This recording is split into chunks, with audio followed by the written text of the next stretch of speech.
Hi, நான் உங்களில் நான். இது வாய்ஸ் ஆஃப் பெயின், வலிகளை பற்றி பேசணும். ஒரு 2-3 நாளைக்கு முன்னாடி ஒரு த ஒடிசேஸ் படத்துடைய மூவி ரிவ்யூ பேசுகிறேன்னு சொல்லியிருந்தேன். அது பேசினேன், பட் அது சரியாக பேச முடியல, அதனால் இது பண்ணிட்டேன். பட் இன்றைக்கி காலையில் ஏஞ்ச உடனே ஒரு வீடியோ பார்த்தேன். அந்த வீடியோவில் த ஒடிசேஸ் படத்துக்கு ரொம்ப பேட் ரிவ்யூலாம் கொடுக்குற ஆளெல்லாம் இருக்காங்க. அப்படிப்பட்ட ஒரு விஷயத்த நான் பார்த்தேன். அதுலேயும் என் நண்பர் ரொம்ப இஷ்டத்துக்கு பேசியிருக்காரு. என்னடா படம் அது, அந்த மாதிரி ஒரு படத்தை என்னடா நீ இவ்வளோ இது பேசி நீ சொல்லி வச்சிருக்க அப்படின்னு சொல்லி என்கிட்ட சொன்னார். பட் ஃபர்ஸ்ட் ஆஃப் ஆல் படத்தை படமாக பாருங்க.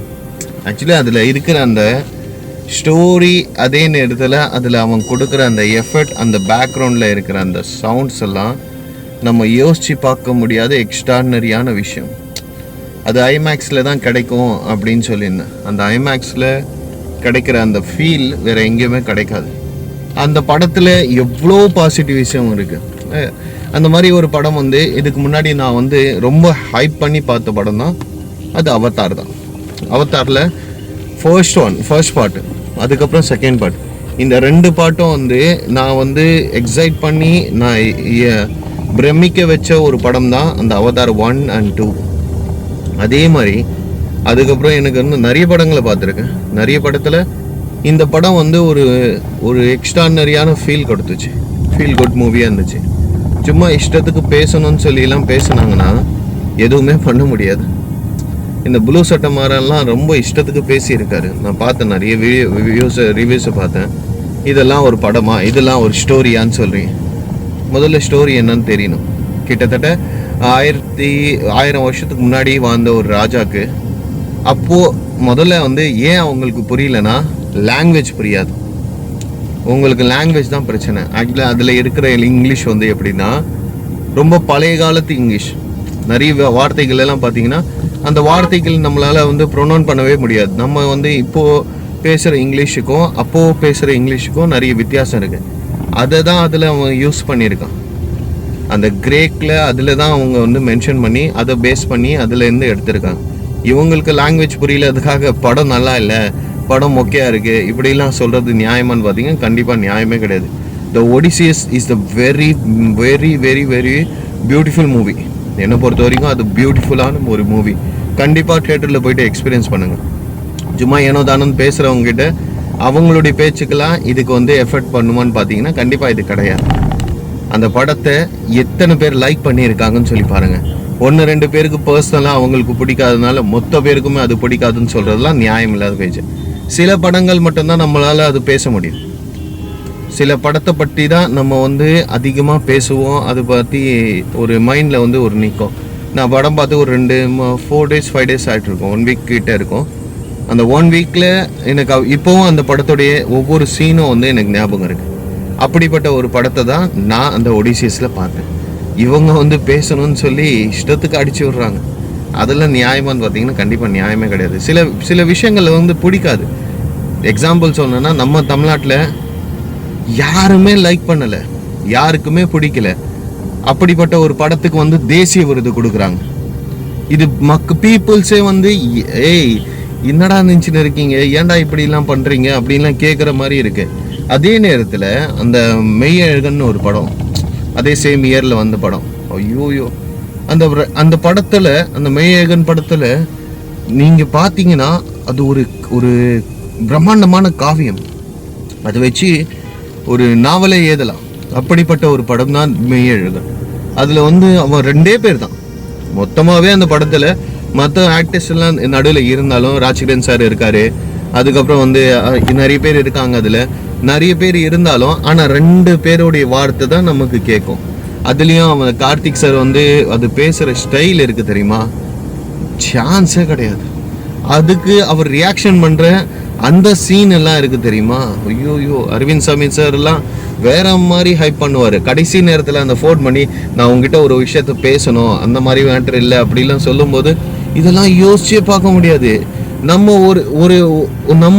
நம்மளும் அந்த உலகத்துக்குள்ளே போயிடுவோம்.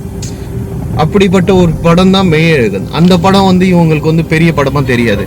நேச்சுரலாக இருக்கிற படம் வந்து உங்களுக்கு பெரிய படமாக கிடையாது. அதே மாதிரி இன்னொரு படத்தை பற்றி எக்ஸாம்பிள் சொல்லணும்னா நம்ம ஆடுஜீவிதம், த கோட் லைஃப். அந்த படத்தை நீங்கள் திரும்பவும் தனியாக உட்காந்து பாருங்கள், தியேட்டர்லேயும் சரி, இல்லை நீங்கள் வீட்லேயே பீஸ்ஃபுல்லான ஒரு இடத்துல உட்காந்து பாருங்கள். அதில் பிருத்திவிராஜ் சாருடைய ஆக்டிங் இருக்குது தெரியுமா? அந்த படத்தில் நம்மளை வந்து ஏதோ ஒரு ஜானரில் உள்ளே கொண்டு போயிடுவாங்க, ஃபீல் பண்ண வைப்பாங்க. என்னடா ஃபீலிங் அப்படின்னு சொல்லி பார்க்கும்போது நம்மளால் அந்த ஃபீலை வந்து கண்ட்ரோல் பண்ணவே முடியாது, முடிக்கவே முடியாது. அவ்வளோ ரியாலிட்டிக்காக இருக்கும். அப்படிப்பட்ட படத்தெல்லாம் இவங்க வந்து என்ன பண்ணுவாங்கன்னா ரிஜெக்ட் பண்ணிட்டு போயிடுவாங்க. இதெல்லாம் ஒரு படமா அப்படின்னு சொல்லிட்டு போவாங்க. இது நான் என்னுடைய வார்த்தையாக பேசலை, எல்லாருடைய வார்த்தையும். நான் சொல்லக்கூடிய இந்த விஷயத்த எல்லார் மூலியமா எல்லாருடைய மனசுலேருந்து பார்த்தீங்கன்னா ரியலிட்டிக்காக இதெல்லாம் எப்படா இப்படிலாம் பண்ணுறீங்க அப்படின்னு சொல்லி தோன்றவங்களுக்கு அந்த பிருத்திவிராஜ் சாருடைய அந்த கடைசியில் ஒரு இடத்துல வந்து ஒரு கட்டத்துக்கு மேலே வந்து அவர் குளிக்காமல் இருப்பார். ரொம்ப நாளாக வந்து அப்படியே காலங்கள் கடந்து போயிடும். அப்போது அந்த அரபிக்காரன் ஓடிடுவான். அந்த விஷயத்தில் அவர் வந்து அந்த குளிக்கிற சீனில் அவருடைய உடம்புலாம் அப்படியே சொல்லும் போதே ஒரு மாதிரி அவர் பம்ஸ் ஆகுது. அந்த மாதிரி அந்த உடம்பு எல்லாம் குறைச்சிட்டு அப்படியே நியூடா அப்படியே போயிட்டு அந்த இடத்துல போய் நிற்பார். பா, சான்ஸ் எதுவுமே வார்த்தைகளே கிடையாது. அப்படிலாம் படம் எடுத்தா, அவ்வளோலாம் கஷ்டப்பட்டு படம் எடுத்தா, இவங்க பாட்டுக்கு இஷ்டத்துக்கு இவங்களுக்கு பிடிக்கிற ஒரு ஆளுக்கு ஒருத்தருக்கு சாரி ஒருமையில் பேசக்கூடாது, ஒருத்தருக்கு என்ன பண்ணிடுறாங்கன்னா இவங்க வந்து அவார்டை தூக்கி கொடுத்துட்றாங்க. இந்த அவார்டை கொடுத்துட்டு இதுதான் சிறந்த படம் அப்படின்றாங்க. அந்த சிறந்த படத்துக்கு இதில் கொண்டாடுற ஒரு கூட்டம் வேற இருக்கு. அது சிறந்த படமா? முதல்ல படத்துடைய நாலேஜ் இருக்கா உங்களுக்கு? முதல்ல படத்தை பார்க்குறீங்களா? நீங்கள் படத்தை படமாக பாருங்க. சும்மா இஷ்டத்துக்கு அரசியலுக்கும் நம்ம லாபத்துக்கும் அந்த மாதிரி செஞ்சறவங்ககிட்ட நம்ம எப்படிப்பட்ட படத்தை சொன்னாலும் அவங்க வந்து அந்த படத்துடைய விஷயத்தை வந்து பேக்கமான த ஒடிசிஸ். நான் என்ன பொறுத்த வரைக்கும் it's a feel good movie. அந்த மூவி வந்து ஒரு ராணியோ ஒரு ராஜாவோ எப்படிலாம் அதுக்கு இது பண்ணி வராங்க, அது எல்லாமே வந்து நான் சொல்லணும்னா சொல்லினே போகிறேன். அவ்வளோ விஷயங்கள் இருக்குது அதில் வந்து ரியாலிட்டிக்காக இருக்கும். அந்த மகன் வந்து ராஜாவுடைய மகன் வந்து சும்மா ஏதோ ஒரு வாழ்க்கையில் வாழ்ந்துட்டு போயிடுவார். ஆனால் ஒரு நம்பிக்கை இருக்கும், அப்பாவுடைய நம்பிக்கை. கடைசியில் அந்த ராணி கிட்ட யார் ராணியை மணக்கிறாங்க அப்படின்னு சொல்லி கேட்கும்போது அந்த பிச்சைக்கார வேஷம் போட்டுக்கிட்டு நான் இன்னும் முடிக்கலன்னு சொல்லி அந்த நம்ம வந்து இது பண்ணுவார் தெரியுமா, அடிப்பார் தெரியுமா, அதெல்லாம் சொல்லவே முடியாது. அவ்வளோ அருமையான ஒரு படத்தை இவங்க பேசணும்னு சொல்லி இஷ்டத்துக்கு பேசுகிறாங்க. இது நியாயம் இல்லாத ஒரு விஷயம், சரியா? இவங்க கிட்ட எல்லாம் நியாயத்தெல்லாம் பார்க்க முடியாது. ஏன் பார்க்க முடியாதுன்னா இவங்கெல்லாம் படத்தை அந்த படத்தையே வந்து தேசிய விருது கொடுத்ததுக்கு ரொம்ப சூப்பர் ஹைப்பு அப்படின்னு சொல்கிறவங்க, சரியா? அதுக்குன்னு சொல்லி அவரை வந்து நான் தரைக்குறைவாரெல்லாம் பேசலை. அவர் வந்து தரைக்குறைவாக நடந்துக்கிட்டாரு, படங்கள் சரியா இல்லை. நிறைய படங்கள் இருக்குது, அவருடைய படத்துலேயே நிறைய படங்கள் இருக்குது. அந்த படங்கள்லாம் நாங்கள்லாம் பார்க்கும்போது நல்லா இருக்குன்னா நல்லா இருக்குன்னா, ஒன்றுமே இல்லாத படத்துக்கு போயிட்டு தேசிய விருது கொடுத்தா இவங்களை எப்படி பண்ண முடியும்? இது இன்னைக்கு மட்டும் நடக்கிற விஷயம் கிடையாதுங்க. இதுக்கு முன்னாடி ஆரம்ப காலகட்டத்தில் சிவாஜி சார் வந்து எப்படிப்பட்ட ஆக்டர், அவரையே நிறைய இடத்துல வந்து நிராகரிச்சிருக்காங்க. பட் வந்து அமெரிக்காவிலேருந்து அவருக்கு அவார்டு எல்லாம் கொடுத்துருக்காங்க. இந்தியாவில் வந்து அவரை நிராகரிச்சிருக்காங்க. சிவாஜி சாருடைய ஆக்டிங்கை பற்றி பேசணுன்னா நம்மளால் யோசிக்க கூட முடியாது, அவ்வளோ ரியலாக இருக்கும். ஒரு சின்ன எக்ஸாம்பிள் சொல்லணுன்னா, ஒரு பாட்டு இருக்குது, 6 மனமே 6 இந்த ஆண்டவம் படித்தது 6 அப்படின்னு சொல்லி ஒரு பாட்டு ஒன்று இருக்குது. அதில் சிவாஜி சாருடைய அந்த பாட்டை ஃபுல்லாக போட்டு அந்த லைன்ஸில் அவர் எப்படிலாம் நடக்கிறாரு, எப்படிலாம் வாழ்க்கையோடைய பயணத்தை சொல்கிறாரு. அதில் கடைசியாக ஒரு வேர்க்கடலையை இப்படி வச்சு அப்படியே நசுக்கி போட்டு அப்படியே சாப்பிடுவார். அதெல்லாம் பாருங்க, இதுதாங்க உண்மையான ஒரு விஷயமே. இதை விட்டுட்டு வேற ஏதோ ஒன்று சொல்லணும்னு சொல்லிலாம் நீங்கள் இஷ்டத்துக்கு பேசுனீங்கன்னா அதெல்லாம் சரி வராது. எனக்கு அந்த மாதிரி வந்து நான் வந்து ஆக்சுவலி படத்துடைய ரிவ்யூ வந்து என்னுடைய வேலை கிடையாது. ஆனால் இவங்கெல்லாம் பேசும்போதே எனக்கு தெரிஞ்சிச்சு, எப்படியாவது இதை பற்றி பேசணுண்டா அப்படின்னு சொல்லி. நான் சொன்ன ஒவ்வொரு விஷயத்தையும் நம்மளால் வந்து கற்பனையில் கூட எட்ட முடியாது. என்னடா இது இப்படியெல்லாம் எப்படா எடுக்கிறீங்க, அவ்வளோ யோசிக்க தோணும். அந்த மஞ்சுபால் பாய்ஸ்ன்னு ஒரு படம் வந்துச்சு, அந்த படத்தில் ஒன்றுமே கிடையாதுங்க. ஸ்டோரியே உண்மையாக சொல்லணும்னா ஒன்றுமே கிடையாத ஒரு ஸ்டோரி. ஆனால் தமிழ்நாட்டில் அதிகமாக வசூல் பண்ண படத்தில் அதுவும் ஒன்று.